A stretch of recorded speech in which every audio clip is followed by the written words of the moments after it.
with another corporate housing roundup from Corporate Suites Network, what you need to know about recent industry news.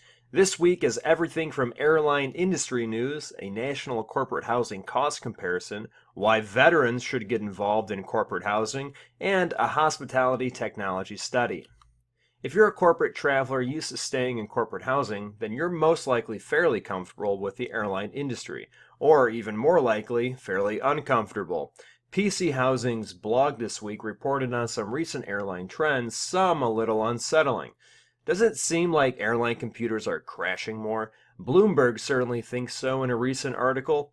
In the last 3 years, major airlines have experienced serious technology issues. All combined, they nearly come out to 10,000 canceled flights and even more delays. The cause? Quote, legacy hardware mixed with new technology mergers and the primacy of safety, end quote. But even if you do end up in the air, there exist other problems, chiefly the quote-unquote economy fare. The big carriers, Delta, United, and American, will soon roll out the basic economy fares. The bottom line, they're not much of a deal after all, and you get what you pay for. Or worse, you may get automatically stuck in the middle seat. Corporate Housing recently published an article with an interesting corporate housing cost comparison. It compared New York, San Francisco, and Chicago's hotel and corporate housing rates. For the Chicago rates, the average hotel rate went for $172 per night.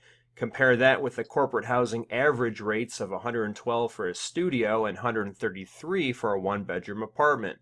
Depending on the size of the rental then, staying in a corporate housing option will save you 23 to 35%.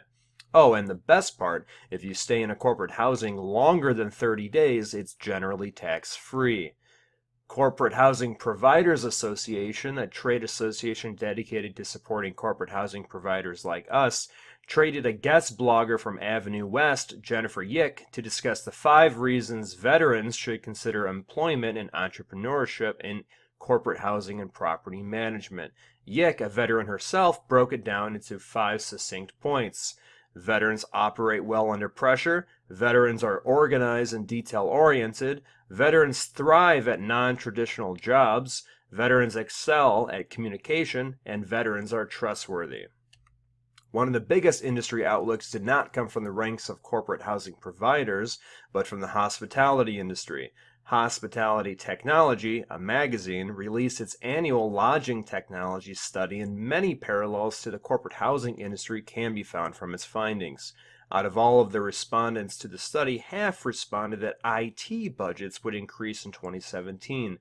These budgets, however, aren't going to the usual suspects. The monies are being spent on increasing infrastructure for increased data and analytics. A heavy focus this year in the report was the frictionless customer experience. Quote, hoteliers have realized that in order to give customers the seamless, personalized experience they want from booking to checking in and checking out, heavier investment in analytics is warranted. How corporate housing providers this year will respond to this charge will be very interesting.